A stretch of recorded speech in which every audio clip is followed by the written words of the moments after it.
For 3 years, Leona Tate drove the same route every Tuesday and Thursday morning, down Crescent Mill Road, past the shuttered textile plant, through the school bus roundabout, and dropped off a little girl named Becca at the front steps of Hargrove Elementary before the first bell rang. She never once asked for gas money. Leona was 51 years old and worked the early shift at Hargrove County Hospital, mopping floors and emptying biohazard bins and changing linens on beds that still held the warmth of whoever had just been taken to surgery. She was not a nurse. She was not a technician. Her badge said Environmental Services, and most days, people looked straight through her the way they looked through windows. Aware of the glass, but not really seeing it. She had driven a 2009 Chevy Impala with a cracked rear bumper and an air conditioning unit that only worked on the passenger side. She kept a rosary hanging from the rearview mirror that had belonged to her mother, and a small plastic container of hand wipes in the cup holder, and a library book she was always meaning to return but never did. Every Tuesday and Thursday, she pulled up to the sidewalk on Delmont Street at 7:15, and Becca came running out the front door in her coat and her backpack, which was shaped like a turtle and 3 sizes too big for her body, and Leona would lean over and push open the passenger door the way the handle no longer worked from the outside. And Becca would climb in and say, "Morning, Miss Leona," and Leona would say, "Morning, baby," and they would drive. It had started by accident, the way most things that matter do. 3 years earlier, in the winter, Leona had found Becca standing alone at the bus stop on Crescent Mill Road at 6:45 in the morning, in the dark and the cold, wearing a thin jacket and no gloves. Leona had recognized her from the neighborhood. She lived 2 streets over, in the gray duplex with the broken porch railing, and she had slowed down and rolled down her window and asked if Becca was all right. The girl had said the bus didn't come anymore, that the county had cut the route. Leona had driven her to school that morning, and then the next Tuesday, and then the Thursday after that, and at some point, it stopped being a decision she made and became simply a fact of her life, like the crack in her bumper and the rosary on the mirror. She never told anyone. There was no fundraiser, no GoFundMe, no church announcement. Her neighbor Faye, who was her closest friend and had known her since their children were small, didn't even know until the 2nd year. When Leona finally mentioned it in passing, Faye had stared at her for a long moment and said, "You've been doing that every week for 2 years?" And Leona had looked almost embarrassed and said, "It's just a drive." What Leona did not know, what she had no reason to know, was who Becca's father was. She knew Becca's mother, knew her face, anyway. A tired woman named Chandra, who left for work before 5 in the morning and came home after 7 at night, and sometimes waved from the porch, and sometimes didn't. Leona knew the kind of tired that lived in a person's face like furniture, and she recognized it in Chandra without needing to know the story behind it. She didn't ask questions. She wasn't that kind of neighbor. She did not know that Becca's father, the man who had been absent from that gray duplex since Becca was 2 years old, was a man named Conrad Bellamy.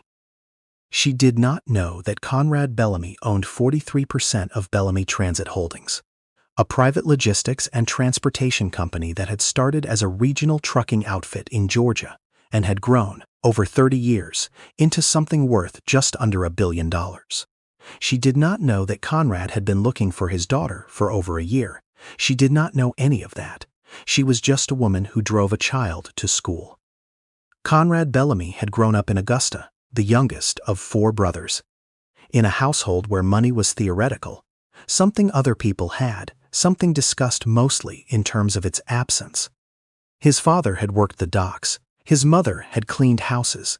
Conrad had been the one who read the business section of newspapers he found left on buses, who wrote letters to local companies as a teenager asking if they needed help with anything, who had convinced a bank to give him a small business loan at 22 years old with nothing but a used truck and a plan written out on a legal pad. He was not soft about what he had built. He was also not foolish about what it had cost him. His marriage to Chandra Whitlow had lasted 4 years. He had been 41 and distracted, And, he would admit now with the particular clarity that only regret provides, not good at being present. He had been good at acquiring things and structuring deals, and reading a room full of investors, and he had been bad at coming home on time and sitting still, and understanding that a woman could want more from a man than financial stability and a well-appointed house. When Chandra left and took Becca, who had been too small enough that he could still hold her in one arm, the legal proceedings had been complicated by distance and by his own initial failure to respond in time, and by the time he had understood what he was losing, a judge had already drawn the lines. He had tried, in the years that followed, to maintain contact. He sent support. He called when he was allowed to call. But Chandra had moved twice, and the second time she moved, she didn't leave a forwarding address, and his attorney had told him that the path forward was long and expensive and not guaranteed. He had not stopped looking. He had simply stopped hoping that looking would work quickly. What finally found Becca was not a private investigator or a legal filing. It was a teacher named Mrs. Adele Price, who had submitted an essay Becca had written in her 4th grade class to a statewide literacy competition. The essay was called "The Woman Who Drives Me." It had placed second in the state. It had been published in a small educational journal that circulated among school administrators. One of those administrators had a daughter who worked at a nonprofit that Conrad Bellamy's foundation funded. She had forwarded the essay with a note that said only, "I thought this might mean something to you." Conrad had read the essay 3 times, sitting alone in his office in Atlanta. Then he had set it face down on his desk and sat very still for a long time. The essay described a woman named Miss Leona. It described her car, the rosary on the mirror, the hand wipes in the cup holder, the way she always turned the heat up before Becca got in so the car was already warm. It described the library book. It described the way Miss Leona sometimes hummed to herself without seeming to know she was doing it. "She drives me every time it rains extra hard," Becca had written, "because she says puddles are unpredictable, and small people shouldn't have to deal with unpredictable puddles on their own." Conrad had wept in that office in a way he hadn't allowed himself to in years. Not because of the woman in the essay, though the woman moved him, because of his daughter. Because this was who she was now, this child who noticed rosaries and library books and chose to write about a stranger's quiet kindness as the most important thing in her world. He had missed all the years that had made her this person, and he was not going to get them back. But he could move forward. His attorneys located Chandra and Becca in Hargrove County within 2 weeks. The process of re-establishing contact was careful and slow as it needed to be. Chandra had not made it easy, and Conrad had not asked her to. He understood that he had forfeited the right to expect ease. He had asked only for time and incrementally, in the way that trust rebuilds when both people are too tired for war. Chandra had agreed to supervised visits. He had not yet met Miss Leona. He had not yet tried. He read Becca's essay 4 more times before he decided what to do about that. Leona's mother, Harriet, not the Harriet from the old stories, just Harriet, just her mother, had died the previous March after a long and unglamorous battle with kidney disease. She had spent her last 14 months on dialysis 3 times a week, and Leona had driven her to those appointments too, the same way she drove Becca to school, because that was what Leona did. She was a driver.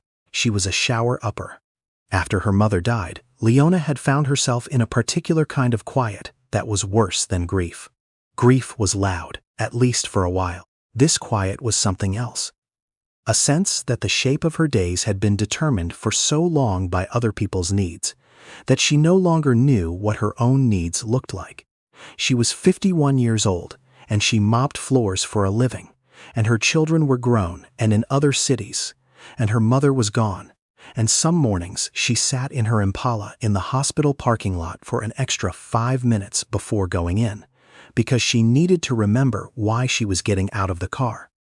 The drives with Becca helped.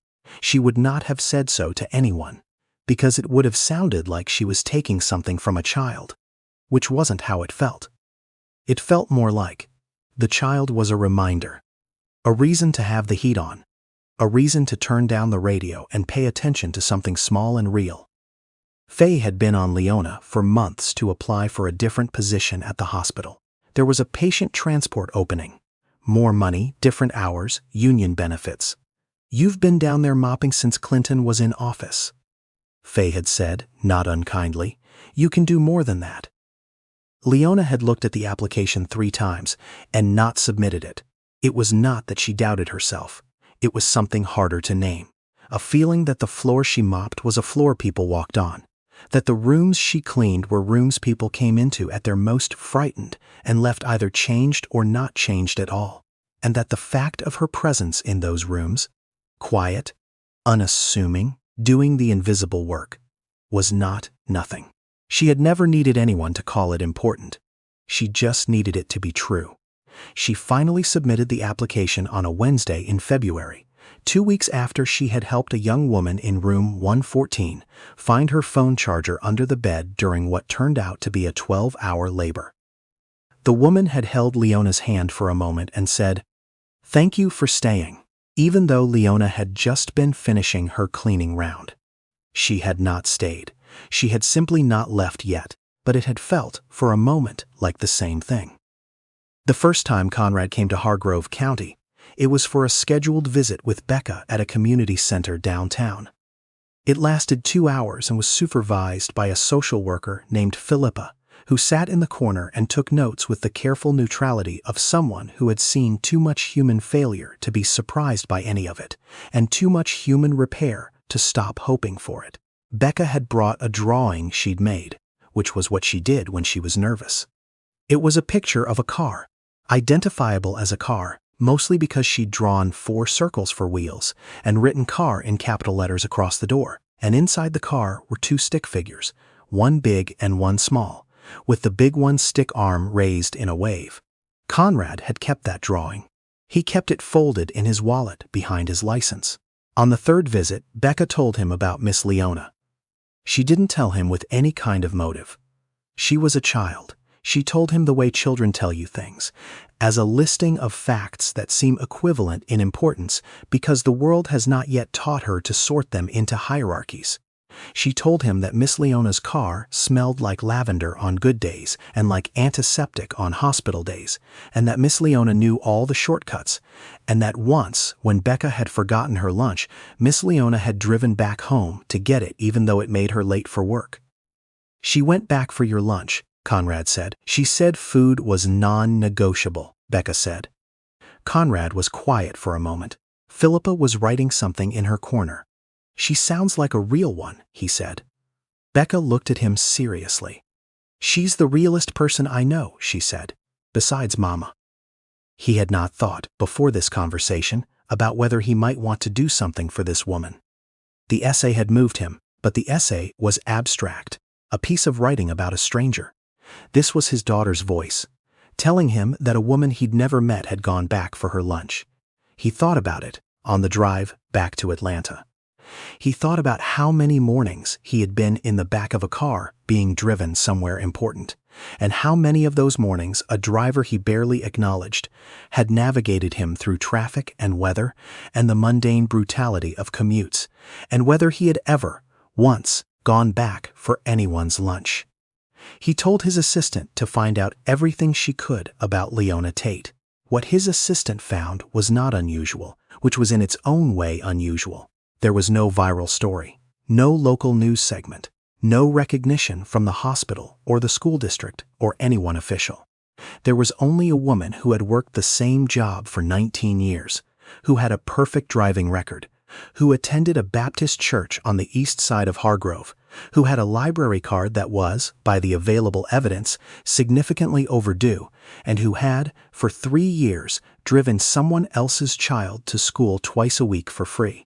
Conrad called his director of community investment, a woman named Rosalind who had been with Bellamy Holdings for 11 years and who had, over that time, developed an almost forensic understanding of how money could be inserted into a community without being condescending about it. "I want to do something," he said, "but I don't want to embarrass her, and I don't want it to look like a PR move, because it is not a PR move." Rosalind was quiet for a moment. What does she need? I don't know yet. Then you need to find out before you do anything. She paused. And you probably need to talk to her yourself, not through anyone else. He had not considered that the conversation might be harder than the gesture. He came to find her on a Thursday morning.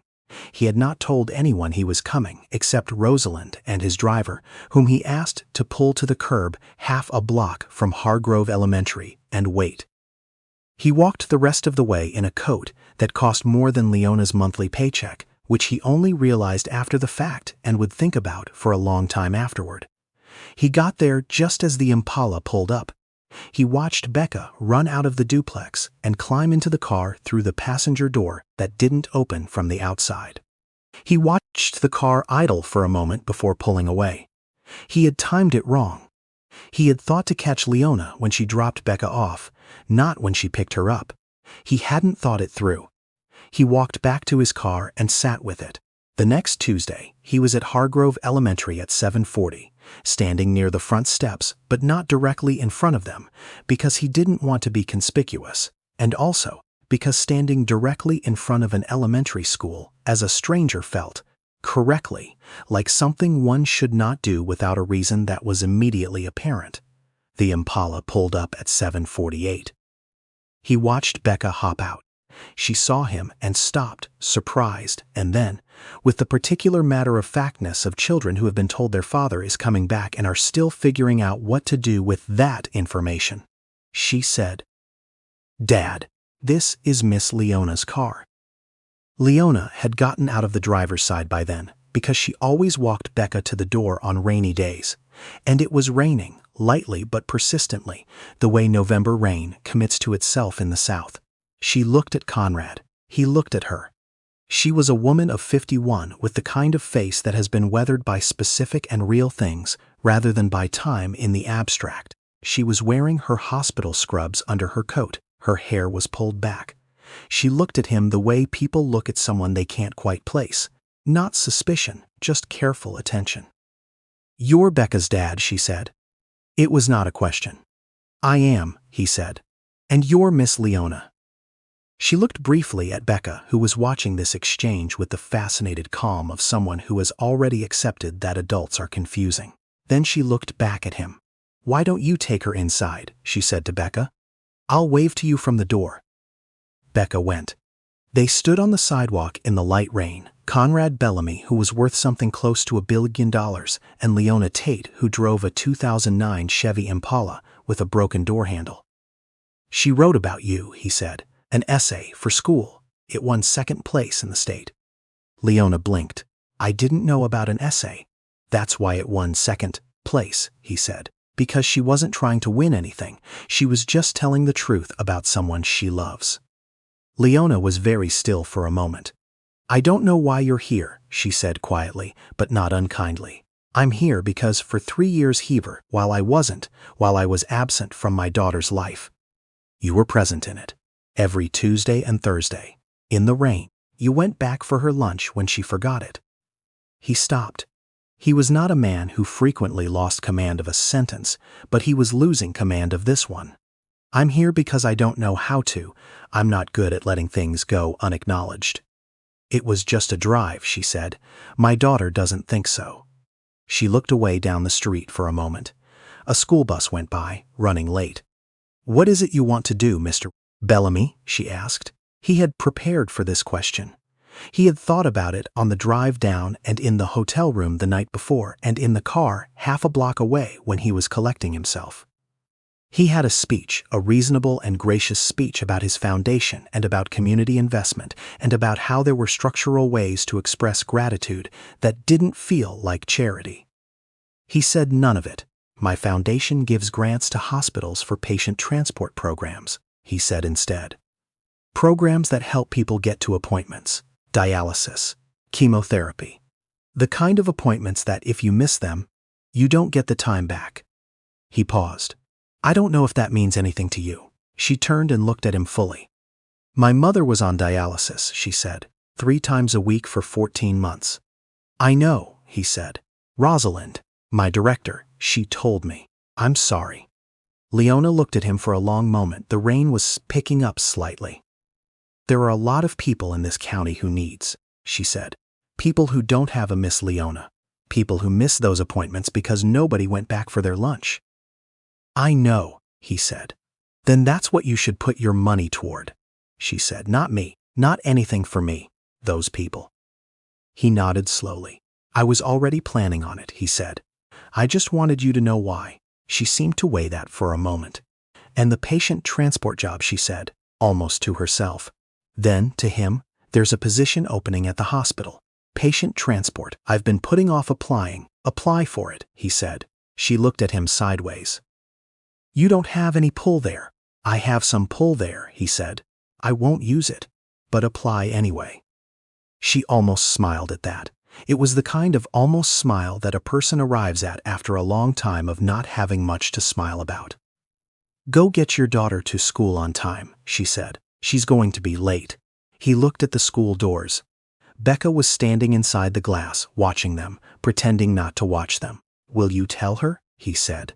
"On Friday, will you tell her that her dad is going to be at her next visit and that he's staying the whole 2 hours this time? All 2 hours. Tell her yourself," Leona said. "Go in and tell her yourself." He looked at the school, then at her. "Right," he said, and he went. The Hargrove County Community Ride Program launched the following September, funded by a grant from the Bellamy Community Investment Foundation.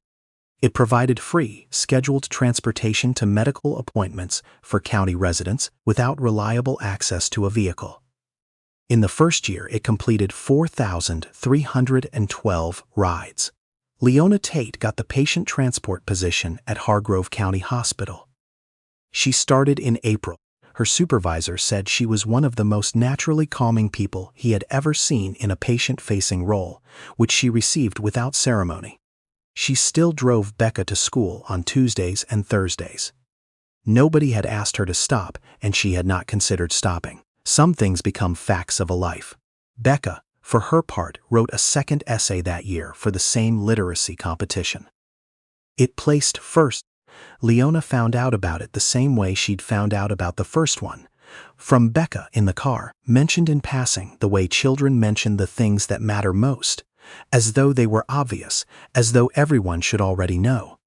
"You won first place?" Leona said. "I wrote about the ride program," Becca said. "About all the people it helps." Leona kept her eyes on the road. "That's a good thing to write about," she said. "I put your name in it," Becca said, "as the person who gave them the idea. Is that okay?" Leona drove for a moment without answering, past the shuttered textile plant, through the roundabout, down the stretch of road she had driven so many times she no longer had to think about the turns. "Yeah, baby," she said finally, "that's okay." She turned the heat up on the passenger side even though it wasn't cold yet. Old habit. Some things you just keep doing because they are the right thing to do, and because no one ever told you to stop, and because the small warmth of a thing done quietly, offered without announcement, is, in the end, the kind of thing that stays.